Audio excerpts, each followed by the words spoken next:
안녕하세요. 저는 40대 기러기 아빠입니다. 연애 시절부터 아이는 꼭 해외 유학파로 키우고 싶다고 입에 닳도록 말하던 아내의 소원을 들어주기 위해 큰 결심을 하고 저희 부부는 떨어지게 되었습니다. 하와이로 아내와 아이가 떠난 지는 3년, 매달 월 300만 원 정도의 뒷바라지를 하고 있으나 경제적으로 많이 힘든 것은 사실입니다. 퇴근하고 집에 들어왔을 때 아무도 없는 공허한 집을 바라보면 내가 무슨 짓을 하고 있는 건가 하는 생각을 하다가도 자기 전에 통화하는 와이프의 목소리나 볼 때마다 커가는 아들놈을 생각하면 약한 생각하지 말자라고 다짐을 하죠. 나름 장점도 있습니다. 매년 휴가를 하와이로 떠나거든요. 아내와 아이를 보기 위해 가는 거지만 나름 휴가다운 휴가를 즐기고 오고 있습니다. 와이프도 그런 저의 고생을 알기에 자주 연락하고 미안해하며 지내고 있습니다. 그러던 어느 날 매일 같은 쳇바퀴에서 지쳐가던 시기에 회사 여직원을 동네에서 마주치게 되었습니다. 얼마 전에 이사를 왔다며 살갑게 다가오는 그녀에게 별 다른 감정은 없었습니다. 매일 회사에서 마주치고 오랜 시간 같은 사무실에서 근무했기 때문에 이사 온 게 단지 신기하다라는 생각만 했었죠. 회사에서 저는 기러기 아빠로 유명했기 때문에 저의 사정은 그 직원도 알고 있었습니다. 가끔 출퇴근할 때 만나면서 이런저런 얘기를 하게 되었고 다른 직원들보다 조금씩 가까워졌죠. 별 다른 생각 없이 그냥 같이 출퇴근을 하게 되었습니다. 흔히 말하는 카풀이죠. 그 직원 집과 저희 집은 걸어서 1분 정도 거리였기에 주차장에서 만나서 회사 가고 퇴근 후 헤어지고를 반복했습니다. 그녀도 결혼을 했고 가정이 있었기에 특별한 감정은 없었지만 같이 가는 차 안에서 이런저런 얘기들을 많이 하게 되었습니다. 그런 나날들이 잦아지면서 퇴근 후에 같이 밥 먹는 날도 생기게 되었죠. 혼자 저녁 먹는 게 외로웠거든요. 오랜만에 누구와 얘기하고 서로 하는 일도 같으니 대화가 잘 통하고 회사 욕과 직원들 뒷담화하며 하하호호 웃는 일상. 서로가 그런 고민들을 주고받다 보니 그녀가 너무 편해졌습니다. 그녀의 집을 찾아가 남편과 같이 식사도 하면서 친해지고 어느 순간부터는 셋이서 함께 술도 한잔하고 이런저런 세상 사는 얘기들을 하면서 점점 더 가까워졌습니다. 저희 셋은 오빠, 형, 동생으로 지내기로 하였고 셋이 함께하지 못하는 날에는 그녀와 둘이서 시간을 보내기도 했습니다. 정말 남녀 사이보다는 친구에 가까웠거든요. 그리고 퇴근 후에 저에게도 취미 활동이 생겼습니다. 같이 수영을 배우기 시작한 거죠. 그녀는 수영을 잘했습니다. 관리를 위해 오랫동안 해오던 운동이라고 하더군요. 저도 집에 가면 특별히 할 게 없어서 이참에 수영을 배우기로 했습니다. 어느 날 아내와의 통화에서 자기야, 나 친구가 생겼어. 친구? 갑자기? 회사 동료가 바로 옆집으로 이사 왔더라고. 걸어서 1분 거리야. 그래서 퇴근하고 같이 가끔 밥도 먹고 수영도 시작했어.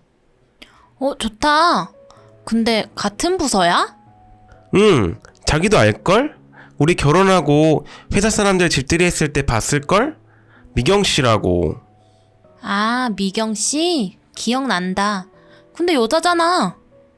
에이, 무슨. 미경씨 결혼도 했고 곧 아이 가질 준비도 하던데. 그리고 그 남편도 같이 놀아. 아, 그래? 그래도 나 없다고 딴 여자랑 그렇게 노는 건 아닌 것 같은데. 아이고, 알겠습니다. 아내한테 운동 열심히 해서 몸짱이 될 거라는 실없는 농담을 던지곤 그렇게 전화를 끊었습니다. 하지만 그녀와 너무 가까워졌을까요?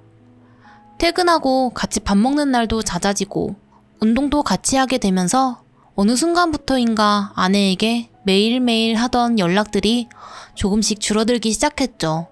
운동을 시작하니까 몸도 피곤해지고 술도 최근 들어 자주 마시면서 아내에게 연락하는 빈도수가 눈에 띄게 줄어들었습니다. 그리고 저의 생일날이 되었는데 퇴근하고 집으로 들어왔을 때 아무도 없는 고요한 집이 싫어지더라고요. 왜 내가 이렇게 살아야지?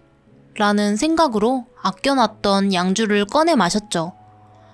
가족의 행복을 위해 혼자 사는 기러기 삶을 선택했지만 이날은 특히 유독 외로웠어요. TV도 켜지 않고 집에 불도 다 끄고 촛불 하나만 킨 상태로 청승을 떨고 있었죠. 1시간 정도 흘러 양주 한 병을 다 비웠을 때 집에 초인종 소리가 울렸습니다. 나가보니 미경이와 미경이 남편이 케이크를 사들고 왔더라고요. 반갑기도 했지만 별로 달갑진 않았습니다. 혼자서 센치해진 분위기로 술 마시는 게 나쁘지 않았거든요. 그렇게 셋이 함께 생일 파티도 하고 술 마시면서 놀았었죠.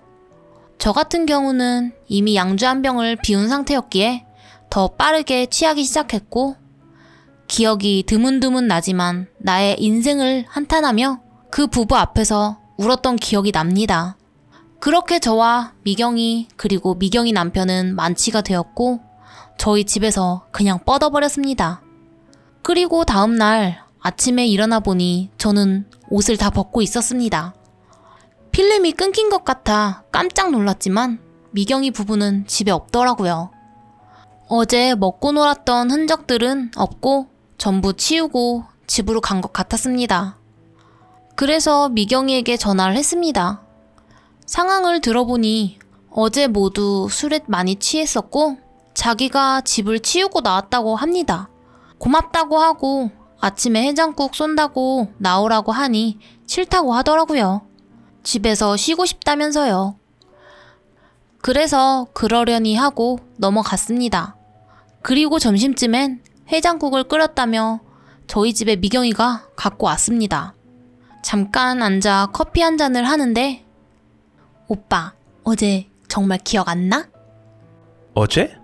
아, 진짜 술 너무 많이 마셔서 기억이 안 나는데 무슨 일 있었어? 그래? 아니야. 뭐 별일 없었어.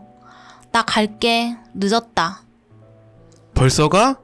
뭐 커피 한 입 마시고 바로 나가? 그렇게 휑 하며 나가버렸습니다. 조금 변해버린 미경이의 태도에 걱정이 됐지만 정말 바쁜가 보다 하고 넘겼습니다. 그리고 주말이 흘러 월요일에 출근을 하는데 자기 혼자 가겠다며 문자가 와 있었습니다. 너무 이상해서 바로 전화했지만 받지도 않더라고요. 회사에서도 인사만 하고 별다른 말도 안 했습니다. 퇴근길에 미경이에게 같이 가자고 했지만 혼자 가겠다고 고집 부리더라고요. 그때 느낌이 싸했습니다. 그날 무슨 일이 있었구나 하는 생각을 했죠. 억지로 차를 태워 같이 퇴근을 하고 미경이한테 무슨 일이냐, 내가 뭐 잘못했냐는 등 꼬치꼬치 캐물었지만 끝까지 답을 안 하다 집으로 다 와갈 때쯤 근처 호프집에서 맥주 한잔 하자고 하더라고요. 그렇게 맥주 한잔 하며 얘기를 들어보니 그날 정말 기억 안 나? 내 생일날 말하는 거야? 그래, 그날. 아, 무슨 일이 있었길래 이러는 건데 말 좀 해줘. 정말 기억이 안 나. 우리 잤잖아. 뭐? 우리 했다고. 말도 안 돼. 무슨. 찰나에 그 장면이 머리를 스쳐갔습니다. 그녀와 키스를 하던 장면이요. 저 말을 끝으로 서로가 말이 없었습니다. 미안하다고 했지만 그녀는 그런 소리 듣기 위해 한 말이 아니라더군요. 알아야 할 것 같아서 말하는 거라고.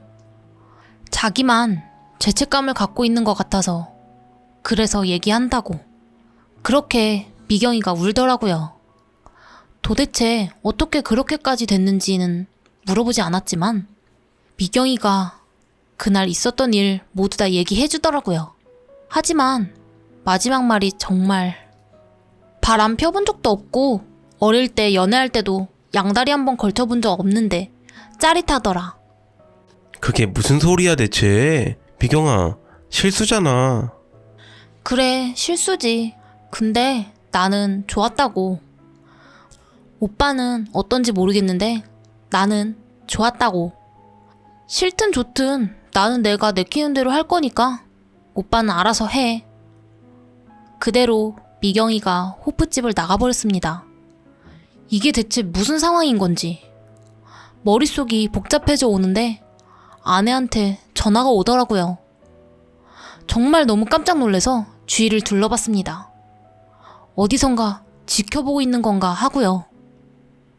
전화를 받고 일상적인 대화를 했지만 제 목소리에 불안함이 너무 많이 티가 났나 봅니다. 뭐야? 무슨 일 있어? 어디 아픈 거 아니야? 응? 아니, 그냥. 왜 그래 목소리가? 조금 열감이 있어서. 자기가 없어서 내가 아픈 거잖아. 으이구, 조금만 기다려. 곧 방학이니까 갈 거야. 건강 잘 챙기고. 곧 아들이 방학이라 한국에 들어온다는 아내. 그렇게 기다리고 기다리던 가족이었지만 마냥 기쁘지만은 않았습니다. 점점 더 머리가 아파져 오는 상황이 기다리고 있었거든요. 다음 날부터 미경이가 적극적으로 들어오기 시작했습니다.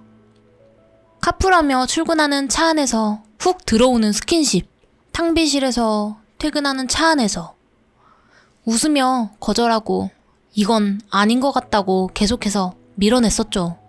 그러던 어느 날 미경이가 남편과 함께 집으로 찾아왔습니다.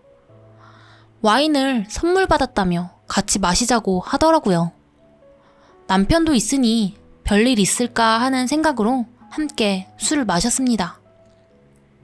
분위기는 화기애애했고 결국은 또 다시 저도 남편도 만친 상태가 되었죠. 가까스로 술자리를 마무리하며 방에 누웠는데 미경이가 들어왔습니다. 갑자기 스킨십을 하더라고요. 저도 술 한잔 했고 아내의 오랜 해외 생활로 쌓여왔던 욕정이 폭발하며 결국은 저질러 버렸습니다. 미경이 남편은 마루 소파에서 자고 있었죠.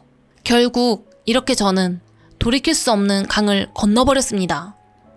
만족한 듯한 미경이는 자기가 뒷정리하겠다며 남편을 깨우고 나갔습니다. 다음날 일어나서 핸드폰을 보니 좋았다는 문자들 바로 삭제했습니다. 회사 가는 차 안에서 얘기를 해보니 아이를 갖기 위해 최근 남편과 잠자리를 자주 하고 있는데 자는 게 무슨 일 하는 것 같고 만족도 안 되고 정말 하기 싫다는 식으로 얘기를 하더라고요. 그러다 우연찮게 저와 잠자리를 하고 높은 만족감에 잊지 못하고 있다고 하더라고요. 속궁합도 잘 맞고 바람 피는 게 짜릿하다면서요. 또 스릴 있다며 웃더라고요. 속으로 미친년인가? 라는 생각을 했지만 저도 오래 참아왔기에 즐겼던 모양입니다. 그렇게 선을 넘는 일들은 셀 수 없이 일어나고 있었습니다. 그러던 어느 날 오빠, 나 임신했어. 결국 해냈네? 그럼 우리 이제 어떻게 되는 건데? 근데 문제가 좀 생겼어. 무슨 문제? 아무리 계산을 해봐도 오빠애 같아. 뭐? 나름 안전하다고 생각드는 날만 오빠랑 했는데 저번 달에는 남편이 야근이 잦아서 아예 못했거든. 미경아, 이건 아니지 않아? 그렇게 미경이와 긴 토론을 했습니다. 곧 아내는 한국에 들어오지, 바람피는 상대는 임신했다지. 머릿속이 복잡해지고 있습니다. 물론 제가 잘못한 일이 맞습니다. 저는 동네 친구라고만 생각했는데 역시 남녀 관계는 어쩔 수 없나 봅니다. 아무튼 미경이가 아이를 준비하고 있던 상황에서 저와의 잠자리가 계속되었고 저의 아이인지 남편의 아이인지는 아직 정확하지는 않지만 어쨌든 나쁜 짓을 한 것은 분명하니까요. 오랜 기간 동안 남편과 준비했던 아이라 지울 생각은 단 하나도 없다고 하며 무조건 낳을 거라고 못 박았습니다. 하지만 아이를 낳았을 때 저의 아이라면 어떻게 해야 할지 머릿속이 깨질 것 같습니다. 순간의 욕정으로 큰 시련을 얻게 되어 너무 힘듭니다. 저는 어떻게 해야 할까요? 사연 들어주셔서 감사합니다. 구독과 좋아요를 눌러주시면 유튜브 채널에 큰 도움이 됩니다. 감사합니다.